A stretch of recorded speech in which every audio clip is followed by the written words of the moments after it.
हाल ही में पाकिस्तान और इंडिया का मैच हुआ जिसमें पाकिस्तान तो हार गया और इंडिया जीत गया, मगर पाकिस्तान हार कर भी खुश है और इंडिया जीत कर भी ना खुश है। इसकी क्या वजह है? इसकी दो वजह है। पाकिस्तान के खिलाड़ी साहबजादा फरहान और हारिस रऊफ ने कुछ इशारे किए जो इंडिया वालों को पसंद नहीं आए, तो इंडिया वालों ने आईसीसी में उनकी कंप्लेन कर दी, जिसके बाद जो है पाकिस्तान के इन दोनों खिलाड़ियों को बुलाया गया और एक इंडियन लड़का है जिसने पाकिस्तान पे काफी सारे इल्जामात लगाए पाकिस्तानी खिलाड़ियों पे और पाकिस्तान के बारे में, लोगों के बारे में बहुत कुछ कहा, उसे भी जवाब देते हैं इसी वीडियो में। आईसीसी ने साहबजादा फरहान से जो है जस्टिफिकेशन मांगी, उनके जेस्टर के बारे में पूछा कि आपने जो है ये AK-47 जो बनाया अपने बैट से और निशाना बनाया कि आप मारेंगे, इंडिया वालों ने ये कंप्लेन की, तो आपका क्या कहना है? उन्होंने कहा कि भाई हम तो पठान हैं, हमारे यहाँ तो इसी तरीके से होता है और जो कि दुनिया भर में भी ऐसा होता है, बच्चे इस तरीके से बैट के निशाने बनाते हैं। जवाब जो था वो ठीक भी था, लेकिन जवाब इसका एक और भी हो सकता है कि वो ये भी दे सकते थे कि भाई इस तरह के तरीके से तो हर कोई जेस्टर बनाता है, हर कोई इस तरह बैट को बनाता है, निशाने बनाने वाला कि हम बॉल से जो है वो बैट को जो है वो मारेंगे, वो इस तरीके से भी हो सकता है। कुछ लोग जो है वो बैट को जो है वो गिटार भी बना लेते हैं, कुछ लोग और भी बहुत कुछ बनाते हैं, तो इसमें तो कोई वो प्रोवोक करने वाली बात तो थी ही नहीं। आपने जेस्टर लिया क्यों? आपने समझा क्यों इस तरीके से? फिर जो है हारिस रऊफ से पूछा गया कि आपने जो है वो प्लेन का जहाज बनाया अपने हाथों से और बताया कि ये जो है ये नीचे ड्रॉप हो रहा है, आपको जब आवाम कह रही थी, प्रोवोक कर रही थी खोली खोली के नाम से, उन्होंने कहा कि भाई मैंने तो एक ऐसा ही इशारा बनाया था क्योंकि मुझे ऑडियंस तंग कर रही थी, तो मैंने उनको चुप कराने के लिए किया, जो कि खिलाड़ी जो है अक्सर दुनिया में करते भी हैं, जो कि वैलिड बात भी थी। पहले तो इंडिया वालों ने लिया क्यों इसको? अगर वो समझते हैं कि राफेल नहीं गिरे तो उनको ये चीज बुरी लगनी ही नहीं चाहिए थी, उनको इस तरीके की कंप्लेन करनी ही नहीं चाहिए थी। फिर वो कह रहे हैं कि आपने जो है पुलवामा अटैक के बारे में भी ये बात की। सबसे पहले तो ये जो बात शुरू की थी ये सूर्य कुमार यादव ने की थी, जिन्होंने कहा था मैच जीतने के बाद कि हम जो है ये जो मैच है हम डेडिकेट करते हैं उन आर्म फोर्सेस को, उन फैमिलीज को, विक्टिम्स को, जो मैं आपको स्क्रीन पे शेयर भी कर रही हूँ। लेकिन मुझे लगता है हारिस रऊफ को जो है वैलिड रीजन ये भी देना चाहिए था कि भाई मैंने तो बॉल का इशारा किया था कि हाँ बॉल इस तरीके से आएगी और मैं बाउंड्री से पकड़ लूंगा और उसे नीचे ड्रॉप कर दूंगा, आगे चौका या छक्का लगने नहीं दूंगा, मेरा तो ये इशारा था। मगर आप लोगों ने इसको राफेल में क्यों लिया, मेरे इस जो है वो जेस्टर को? ये तो आप पर है ना, आपने समझा। मैंने तो ऐसा इशारा कुछ किया ही नहीं था, मैंने तो किया था कि बॉल आएगी इस तरीके से मैं पकड़ लूंगा, उसे छक्का या चौका लगने से बचा दूंगा, सिंपल यही था मेरा। तो मैंने तो ऐसा कोई जेस्टर नहीं दिया, क्लियर हो जाती यहाँ पे बात। फिर एक इंडियन लड़का जो है यहाँ पर बहुत कुछ कह रहा है कि शोएब अख्तर ने जो है वो कहा कि गज़वा हिंद के बारे में बात की। अरे भाई उसने गज़वा हिंद के बारे में बात की जो कि इस्लाम में है गज़वा हिंद, और उसके बारे में ये नहीं कहा जा सकता कि वो फ्यूचर की बैटल है या अभी हो चुकी है। बहुत से उलमा कराम कहते हैं कि ये टीपू सुल्तान के दौर की है, महमूद गजनवी दौर की है, तो वो तो उस बारे में बात कर रहे थे इंटरव्यू में। आपने अपने ऊपर क्यों ले लिया कि भाई ये जो है गज़वा हिंद के बारे में बात कर रहे थे? भाई जो इस्लाम में एक औरत थी जिसका नाम था हिंदा, उसके बारे में क्या वो हिंदा भी जो है वो आपसे ही रिलेटेड थी? क्या आप उसको भी कहेंगे कि हिंदा के बारे में ये कहा गया वो कहा गया तो ये जो है हमारे हिंदू थी इसलिए इसको हिंदा कहा गया, ये हिंदुओं के बारे में थी, आप ऐसा क्यों कहते हो, आप ऐसा क्यों करते हो? भाई हर कोई अगर हिंदा है या हिंद है तो आप अपने आप से क्यों रिलेटिव करते हो, आप अपने आप को क्यों समझते हो, उस चीज में डालते हो? ये उनके बारे में है, गज़वा हिंद उन लोगों के बारे में है जो जुल्म करते हैं, जो मतलब अल्लाह को मानते नहीं हैं, जो लोगों के ऊपर जुल्म ढाते हैं, नफरतें फैलाते हैं, ये तो उनके बारे में। अगर आप ऐसा जुल्म नहीं करते, नफरतें नहीं फैलाते तो आप अपने ऊपर मत लें इस चीज को। वो तो इस बारे में बात कर रहे थे। फिर इस लड़के ने कहा वीडियो में कि वकार यूनुस ने कहा कि जो है वो रिजवान ने हिंदुओं के सामने नमाज पढ़ी। भाई उन्होंने बात क्यों की, पहले इसका रीजन जान लें। उन्होंने बात इसलिए की कि इंडिया में मस्जिदें तोड़ी जा रही हैं, मुसलमान जो है जुम्मे के दिन जब नमाज बाहर पढ़ने के लिए आ जाते हैं, जब मस्जिद भर जाती है तो आप कहते हैं कि बाहर क्यों पढ़ने आ गए, यहाँ क्यों सजदा कर रहे हैं, ये जाएं यहाँ से, यहाँ सजदा ना करें, मस्जिदें तोड़ रहे हैं, उन्हें नमाज पढ़ने नहीं दे रहा। कि यानी कि इस वैलिड पॉइंट के बाद की कि भाई इस तरीके की जो लोग हैं उनके सामने आपने नमाज पढ़ी, वो जरूरी नहीं है कि वो खिलाड़ियों के बारे में बात करें, वो कैमरे के बारे में बात करें जो कैमरे के पीछे अच्छे देखने वाले लोग हैं। उन्होंने इस बारे में बात की कि भाई लोग जो है, ऐसे लोग मुसलमानों को नमाज पढ़ने से रोक रहे हैं, कैमरे के ऑन होते हुए जो देख रहे हैं, उनके सामने उन्होंने जो है ग्राउंड में नमाज पढ़ी, तो ये बहुत बड़ी बात है। वो तो इस बात पे जो है उसको अप्रिशिएट कर रहे हैं। वो ऐसे लोगों को कह रहे हैं आपने अपने ऊपर क्यों ले ली इस बात को कि आप जो है मुसलमानों को वहां नमाज नहीं पढ़ने दे रहे, उनमें लोगों में शामिल हैं। तो फिर ये हाँ आप ही के लिए ही बात थी। फिर आपने जो है अपनी ही वीडियो में, आपको इतनी भी तमीज नहीं है कि किसी खिलाड़ी के बारे में आपने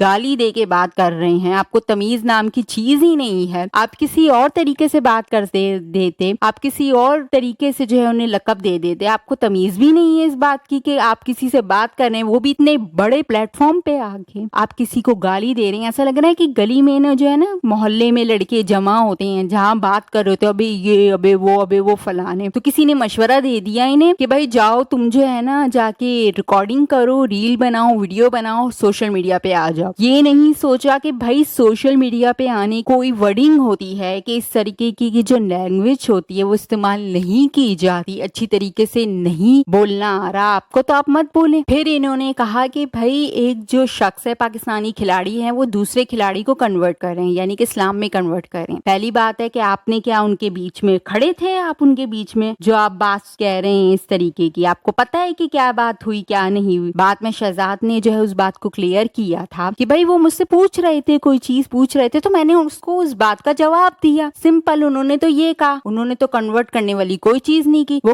पागल समझा हुआ है आपने किसी को, और कोई शख्स जो है वो सुन रहा है, बैड उठा के नहीं मार देगा, वो उसको कुछ ना कुछ नहीं कर देगा, उसकी कंप्लेन नहीं कर देगा। वो इस तरीके से नहीं कर रहे थे, उनके बीच में कुछ बात हुई थी तो उसको उस बात का जवाब दे रहे थे, सिंपल, जिसको आपने प्रोपेगेंडा बना दिया इस बात का कि वो कन्वर्ट कर रहे हैं। क्या आप भूल गए आपका जो है वो गुलभूषण यादव जो बलूचिस्तान में on the duty on the record पकड़ा गया है, जिसने पूरी मुंह से गवाही खुद दी है, खुद बताया है कि वो किस तरीके से आया, किस तरीके से काम कर रहा था और क्या काम अंजाम दे रहा था, वो पाकिस्तान के पास हटा कटा सबूत है। क्या पाकिस्तान ने कभी भी उस चीज को जवाब बना के, उस चीज को जो है मोहरा बना के, उस चीज को जो है विक्टिम करार अपने आप को देके, क्या पाकिस्तान ने कभी भी किसी भी स्पोर्ट लेवल पे, चाहे वो टेनिस हो, चाहे वो फुटबॉल हो, चाहे वो हॉकी हो, किसी भी मैदान में पाकिस्तान ने कहा कि हम इंडिया का बाइकआउट करेंगे, हम इंडिया के साथ नहीं खेलेंगे क्योंकि वो हमारे साथ हमारे मुल्क में जो है वो टेररिस्ट अटैक करवाता है? क्या पाकिस्तान ने इस तरीके की कभी भी कोई जुमला आपको सुना आपने कहा? सिर्फ जो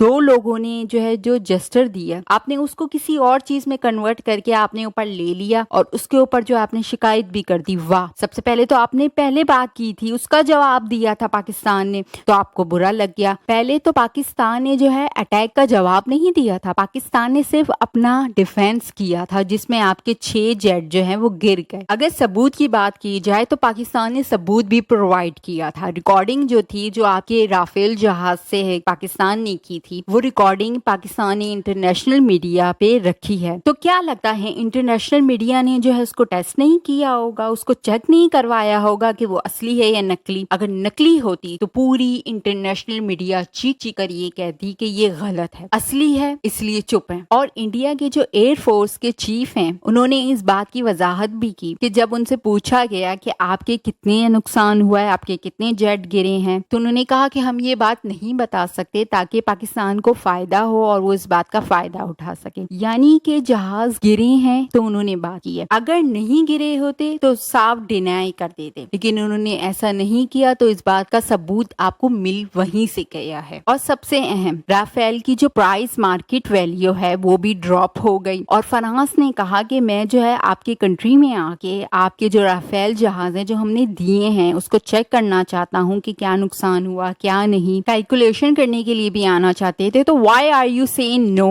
तो सवाल बनता है आपसे कि आपने जो है अपने कंट्री में उन्हें आने क्यों नहीं दिया? Because something is fishy. तो हारिस रऊफ का भी जेस्चर आपको बुरा लगा, तो इस बात का भी इंडिकेशन है कि something is very very fishy. एक बात हमेशा याद रखिएगा कि जबान अगर आपके पास भी है तो जबान हमारे पास भी है, जबान का इस्तेमाल हमें खूब अच्छे से करना आता है। हजरत अली रजी ताला अन्हु ने क्या खूब फरमाया है कि जबान इंसान की दुकान है, वो उसका किरदार बताती है, अगर वो खुल जाए तभी पता चलता है सुनार की है या कबाड़ी। पाकिस्तान से उलझने के बजाय हमें वो 4 आतंकवादी ढूंढने चाहिए थे जिनका स्केच तक हमारे पास आज भी नहीं है। जहां फोकस करना चाहिए वहां पे मोदी जी फोकस नहीं करते। और फिर अगर ये आशा की जाए कि पाकिस्तान के साथ उलझ के जिन जिन देशों में ये जाके अपना वो हमसे बेहतर तरीके से बिहेव करेंगे, तो मेरे ख्याल से दुनिया में अभी भी कई देश ऐसे हैं जो सच का साथ देते। सच का साथ देने वाले देश पहले भारत का भी साथ देते थे। लेकिन हम अगर फेकोलॉजी पे चलेंगे तो फिर कोई हमको साथ नहीं देगा। अगर हम झूठ बरसेंगे तो हमारे घर के लोग ही अपना साथ छोड़ देंगे, विदेश वाले तो हमारे साथ नहीं आएंगे। आपने कहा जंग से हम बाहर निकले, शुरू किसने?